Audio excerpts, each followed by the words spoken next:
Chers amis, bonjour. Nous sommes le dimanche 1er octobre 2023. Il est 8h30. Quelques news de l'Arménie, de l'Artsakh et de la diaspora arménienne. Bien sûr, l'Artsakh, tous nos yeux, tous nos esprits sont rivés sur l'Artsakh. Hier soir, ils étaient plus de 100 480 à avoir franchi la frontière entre l'Artsakh et l'Arménie, les réfugiés qui fuient le nettoyage ethnique en Artsakh, réalisé bien sûr par l'Azerbaïdjan. Les émissions étaient très nombreuses, hein, donc pratiquement toutes les chaînes de télévision ont consacré de larges parties des débats sur l'Artsakh, sur ces plus de 100 000 réfugiés arméniens fuyant l'Artsakh, fuyant les pogroms, fuyant le nettoyage ethnique de l'Azerbaïdjan, avec une intervention ridicule de l'ambassadrice d'Azerbaïdjan donc sur BFM, qui a été ridiculisée par les journalistes Ulysse Gossé notamment, Franz-Olivier Gisbert, Franck Papazian, Ovanes Kevorkian, que dire d'autre. Donc ils étaient très nombreux à intervenir, hein, donc voilà, donc sur les chaînes de télévision. En tout cas, bravo. Les médias ont réellement saisi leur chance après l'Ukraine. L'Arménie, on parle un peu plus de l'Arménie, on essaye de rattraper le retard, voilà, tout simplement. Et l'Artsakh mérite, le sort des Arméniens de l'Artsakh mérite cette actualité. Et c'est grâce à cette actualité peut-être que on pourra freiner un petit peu les ardeurs turco-azéries. Hein, c'est important l'information. Voilà, d'autant plus que Aliyev, dans une déclaration, donc ça c'est très important, donc à la demande des États-Unis, et notamment Blinken, qui faisait une pression sur Bakou, et également la France, hein, Madame la ministre des Affaires étrangères, donc Madame Colonna de France, Emmanuel Macron, qui demandait à Aliyev de reconnaître l'intégrité territoriale de la République d'Arménie. C'est fait donc hier dans une déclaration à Interfax, donc l'agence russe de presse. Aliyev a déclaré reconnaître donc l'intégrité. Nous reconnaissons l'intégrité territoriale de l'Arménie. C'est ce qu'a déclaré en fait Aliyev. Hein, voilà. Malgré l'occupation des 150 km² du territoire souverain de l'Arménie par les forces azéries, toujours en cours, hein, donc toujours aujourd'hui. Il faut que ces soldats se retirent de la République d'Arménie souveraine, si l'Azerbaïdjan reconnaît cette souveraineté de l'Arménie sur son intégrité territoriale de 29 800 km², comme Pachinian avait reconnu les 86 500 km² de l'Azerbaïdjan, dont dedans, malheureusement, l'Artsakh. L'Artsakh qui, de toute façon, a fait les frais de ces pressions, de ces pouvoirs, en fait, des rapports de force importants. Alors aujourd'hui, 1er mars, mes amis, dimanche 1er mars, Bruxelles, manifestation pour l'Artsakh, il y aura des milliers d'Arméniens. Donc vous qui êtes de la région parisienne, je pense que vous serez nombreux à y aller. Hein, il faut y aller, il faut être des milliers. Et je pense qu'il y aura le chiffre de entre 5 000 et 6 000 manifestants sera atteint. Manifestation également à Lyon, à Valence, ici donc ce soir à 17h devant la fontaine monumentale. Il faut manifester, il faut venir mes amis, on y sera, voilà. Ce matin d'ailleurs, Radio France Dromardèche, où je suis intervenu plusieurs fois, donc au niveau des actualités, on parle régulièrement de cette manif, il faut y aller. Et puis il faut montrer à l'Azerbaïdjan et à la Turquie que les Arméniens, que la communauté internationale est là pour soutenir les Arméniens, tant l'Arménie que les Arméniens de l'Artsakh. Voilà. C'est important. Et également aussi à Marseille et dans beaucoup de villes de France, il y a 20 villes d'Europe qui aujourd'hui manifestent leur soutien pour le peuple de l'Artsakh. Et on dit non à l'épuration ethnique, non à l'agression de l'Arménie par les troupes azéries, turco-azéries, puisqu'Erdogan est derrière tout cela, également Poutine, hein, voilà. Il faut manifester. Donc coup de chapeau à la consul d'Arménie à Lyon, Narine Nikolian, qui hier a fait une tournée ici à Bourg-les-Valence. Donc elle est venue à l'école Georges Markarian, à l'école de danse et de musique arménienne à Bourg-les-Valence. Également à la Maison de la Culture arménienne, donc un passage donc, voilà, remarquable et remarqué. On y était, on l'a accompagné. En tout cas, bravo à tous les partenaires associatifs. Jacques Markarian, Levon Chatikian, la Maison de la Culture arménienne avec Suzanne Palivanian, d'avoir accueilli de très belle façon notre consul d'Arménie qui a quand même évoqué de façon émouvante, également Jacques Markarian, hein, de façon émouvante, il a évoqué le sort de l'Artsakh, le sort de l'Arménie, l'Artsakh qui est peut-être perdu. Voilà. mais pas tout à fait. Regardez la carte de derrière. 1700 monuments arméniens, églises, monastères, monuments arméniens. Seulement un monument azéri à Chouchi, qui n'était même pas azéri, qui était perse, hein, la mosquée de Chouchi, qui a été construite dans les années 1700, oui, par la Perse, voilà, par les Perses. À l'époque, c'était la Perse qui dominait la région. Aucun élément donc voilà les 5 régions de l'Artsakh, aucun élément azéri. L'Artsakh a été donné par Staline à l'Azerbaïdjan. Aujourd'hui, les Arméniens de l'Artsakh, peuple d'origine, peuple autochtone, ont été expulsés face au nettoyage ethnique qui est la suite du génocide de 1915 de ce territoire-là. De toute façon, le dossier n'est pas terminé. Hein. Le dossier n'est pas terminé. Je ne vais pas dire on va se venger. La justice sera faite de toute façon. Du moment où les Arméniens sont unis, ils veulent que la justice soit faite. Je pense que le monde nous a compris aujourd'hui, surtout le retrait de l'Arménie, l'éloignement de l'Arménie par rapport à la Russie. On a vu donc son rôle de protecteur qui était nul, fait que peut-être les journalistes aujourd'hui, comme Ulysse Cosset, comme beaucoup d'autres qui se penchaient plutôt du côté de l'OTAN, plutôt du côté des États-Unis, hein, voilà, pour leurs 3 quarts, hein, François-Olivier Gisbert, qui est intervenu de super façon hier encore. Tout ça, tous ces journalistes-là, sont acquis à la cause de l'Arménie, la défense de l'Arménie, et puis aussi qui dénigrent le nettoyage ethnique de l'Artsakh, du Haut-Karabakh par l'Azerbaïdjan. Donc l'ambassadrice d'Arménie, dont Franck Papazian demande à la France de l'expulser, je pense qu'il a raison, a parlé, mais les Arméniens sont venus de leur propre volonté, ils étaient bien au Haut-Karabakh, pas au Karabakh, en Azerbaïdjan. Donc ils sont venus de leur propre chef en Arménie. Voilà. Donc elle ne parle pas du tout de menaces, de d'épuration ethnique. Non, non, non. Voilà. Mais elle a été ridiculisée face aux journalistes. Vous savez, on ne peut pas aujourd'hui, avec la force des médias, avec la force des informations qui circulent partout, vous ne pouvez pas cacher des faits. Donc en 1920, quand ils ont fait le génocide, quand ils ont fait des massacres, pardon, des 20 000 Arméniens à Chouchi, en 1920, les Azéris avaient déjà commencé en 1920. Ils ont massacré 20 000 Arméniens à Chouchi. Chouchi qui était la capitale culturelle du Sud-Caucase, hein, qui était une très très grande ville pour l'époque. Personne n'en parlait puisqu'il n'y avait pas les médias en fait. Hein. Aujourd'hui, tout se sait, tout se voit, tout se dit. Voilà, donc du coup, la diplomate azérie a eu l'air très ridiculisée. Elle n'aurait même pas dû venir. Hein. Je crois que ça dessert plutôt sa cause, sa mauvaise cause, parce qu'elle a pris la défense d'une mauvaise cause contre une bonne cause que nos journalistes, nos confrères, mes confrères, bravo à eux qui ont pris part, fait et cause pour les Arméniens. Voilà mes amis, je suis ému toujours. Voilà donc pour vous dire, donc le citoyen le plus âgé de l'Artsakh est décédé malheureusement, il s'appelait Mesrop T, donc Tolkomian ou je sais pas, donc Tateosian, 103 ans. C'était un habitant de Vank.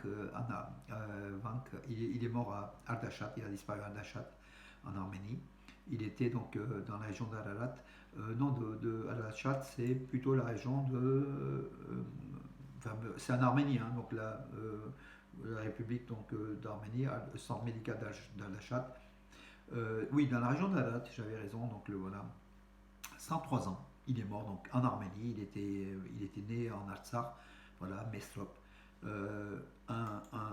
Un petit fait divers, mais il était connu, hein, c'est l'homme le plus âgé, l'Artsakhi le plus âgé, 103 ans, qui est décédé, qui a dû connaître aussi l'exode dans ces derniers jours. Et puis bon, la nouvelle, c'est que il y a des naissances de femmes venues de l'Artsakh, s'installer donc en Arménie, bien sûr fuyant justement le nettoyage ethnique, dans la région de Chilak, à Khoulian. Donc la maternité d'Akhoulian a vu la naissance avec le fils d'une famille déplacée de Stepanakert. Voilà, donc là, sa maman et puis son papa sont des euros, donc Armen Garabetian et Lucine Igitian, la maman, donc ont donné naissance à ce Aved en Arménie, voilà, 3 kilos, 50 centimètres, des détails, mais pour nous c'est important. Le groupe d'amitié parlementaire France-Azerbaïdjan cesse ses activités. C'est une bonne chose.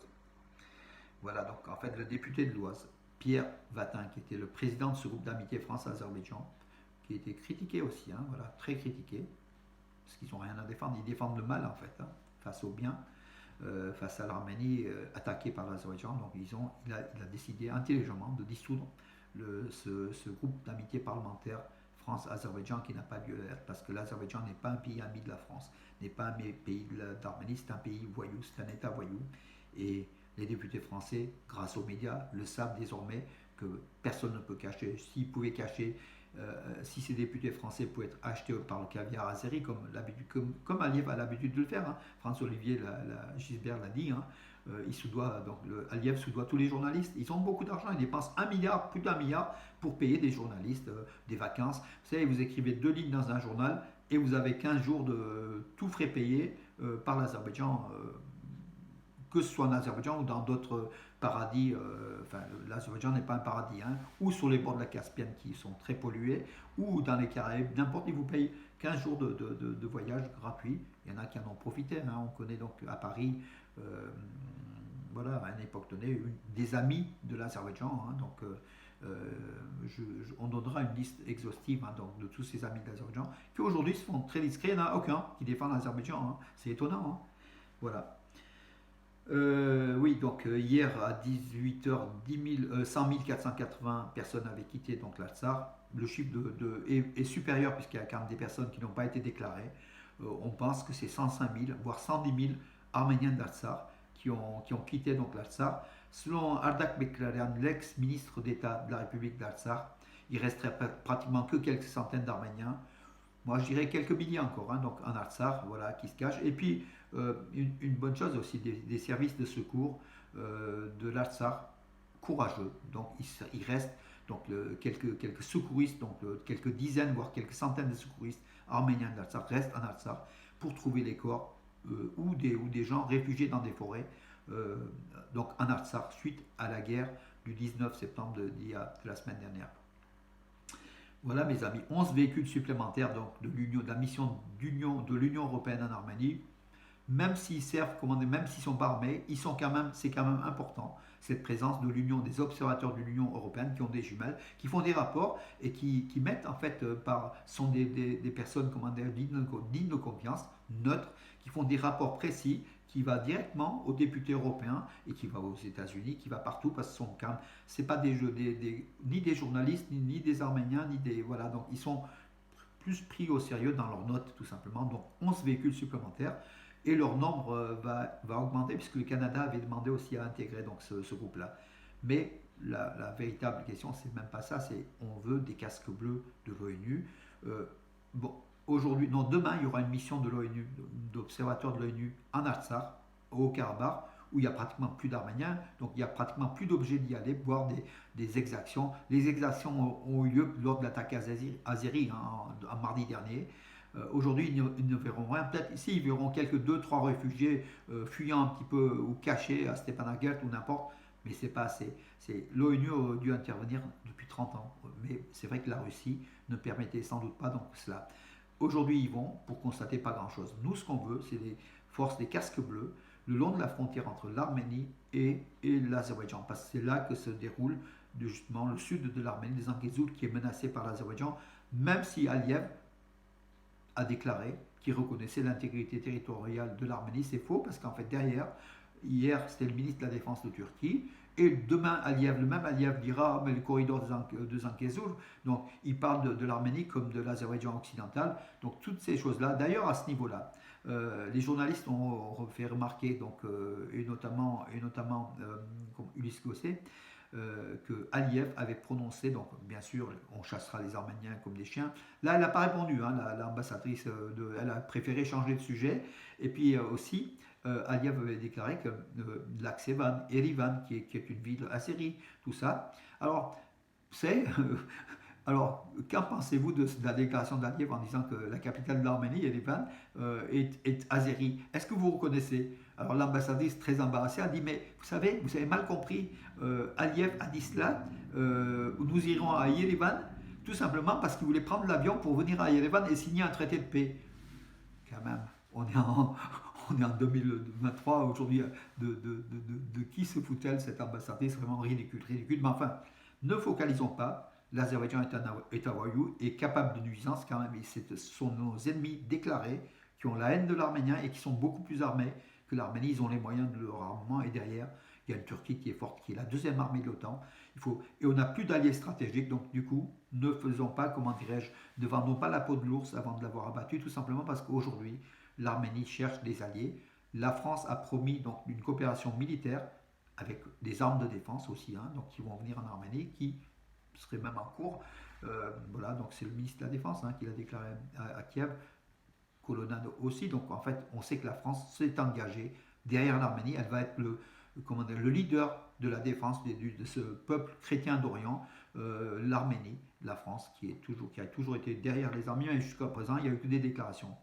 Là, tout à l'heure, j'ai mis la déclaration de Macron, qui était justement dimanche, il y a 3 ans, juste au déclenchement de la guerre de l'Artsakh, du 27 septembre 2020. C'était une déclaration très très forte qu'il avait effectuée au Parlement européen qui notait réellement l'agression de l'Azerbaïdjan. C'était le seul président, hein, d'Europe qui avait déclaré. Donc ne faisons pas la fine bouche, la France est l'ami de l'Arménie.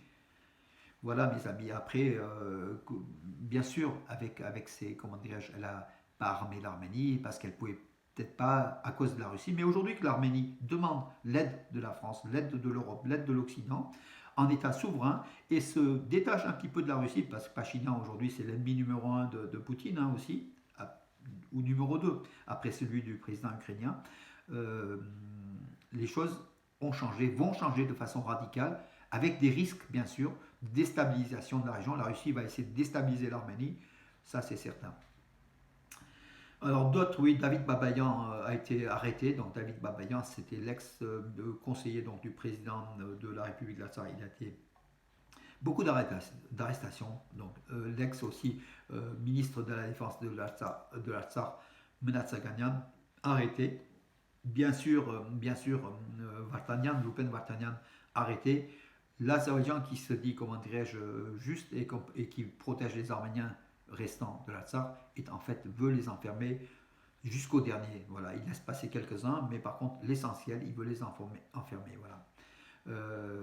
Et puis Aliyev a commencé à peupler l'Artsakh. Il y a déjà 2800 Azéris qui sont venus de Ganja, d'autres villes d'Azerbaïdjan, pour peupler l'Artsakh, ces terres arméniennes, pour dire demain que ce sont des terres azéries, voilà, peuplées par des Azéris. C'est la politique d'Aliyev qui finance vraiment pour cela. Voilà, comme il le fait pour Chouchi, il fera aussi pour le reste du territoire qui est maintenant acquis à sa cause. Voilà, mes amis, espérons que les choses changent et que l'Arménie soit écoutée. On a le sentiment qu'on est de plus en plus écouté, mes amis. Continuons nos combats, continuons à faire de l'info, continuons à suivre l'info. Moi, je ferai ça, donc je suis très fatigué, mais je le fais donc encore pour me faire plaisir d'abord, et puis pour vous faire plaisir, mes amis. Vous êtes encore des centaines à me suivre et vous attendez, je sais, ces infos qui sont rassurante, mais en même temps dure et rassurante. Voilà. Donc il faut voir aussi la réalité des faits. En tout cas, l'Arménie se comporte de façon merveilleuse pour l'accueil de ces réfugiés. 100 000 réfugiés pour une petite république de 2 900 000 habitants, accueillir 100 000 réfugiés. Il n'y a pas beaucoup d'États qui peuvent le faire. Elle le fait de façon convenable, pas excellente, mais convenable, et bravo, très bien organisée. Et puis elle met les moyens. Bien sûr, les États européens aident l'Arménie, financent aussi en grande partie aussi, et il faudrait qu'elle le fasse encore plus. Les centaines de milliards dépensés en Ukraine, l'Arménie n'a besoin que d'1 milliard pour être beaucoup mieux, voilà, tout simplement. Voilà. Mais ça, je crois que nos partenaires l'ont compris. Moi, je suis plutôt optimiste, voilà, mais malgré le drame du peuple arménien d'Artsakh, moi, je suis optimiste, voilà, tout simplement. Et puis, je suis optimiste pour l'avenir de l'Arménie. Si on est unis, si les États ont compris que cet État démocratique, le seul d'ailleurs du Sud-Caucase, doit vivre et doit être résisté, doit être armé pour sa défense, surtout à ses frontières sud de Zangezur. Je crois que la chose est entendue. Voilà, mes amis, pour ce dimanche. Donc à tout à l'heure, 17h à Valence, devant la fontaine monumentale pour ceux qui sont ici à Valence et région. Et puis, mes amis, allez à Bruxelles, allez à Marseille, allez à Lyon. Il faut aujourd'hui que le peuple arménien manifeste qu'il est là, comment dirais-je, qu'il se sent concerné par ce qui se passe en Artsakh et en Arménie. C'est tout simplement, il y a beaucoup qui me disent, mais ça ne sert à rien d'aller, on a déjà perdu l'Artsakh. On n'a pas perdu l'Artsakh, mes amis. On n'a pas perdu encore le combat. Le combat se poursuit aujourd'hui dans le Zangezur, en Arménie, et demain, vous verrez, il sera aussi en Artsakh ou plus loin encore. Mais il faut y aller, mes amis. Il ne faut pas être défaitiste. Il faut toujours croire en l'avenir du peuple arménien. Si on est unis, on résiste et on gagne, mes amis. Voilà. Bon dimanche. Dimanche matin, 10h, messe aussi dans toutes les églises apostoliques arméniennes de France et même de la diaspora, du monde entier. Voilà, mes amis. À demain.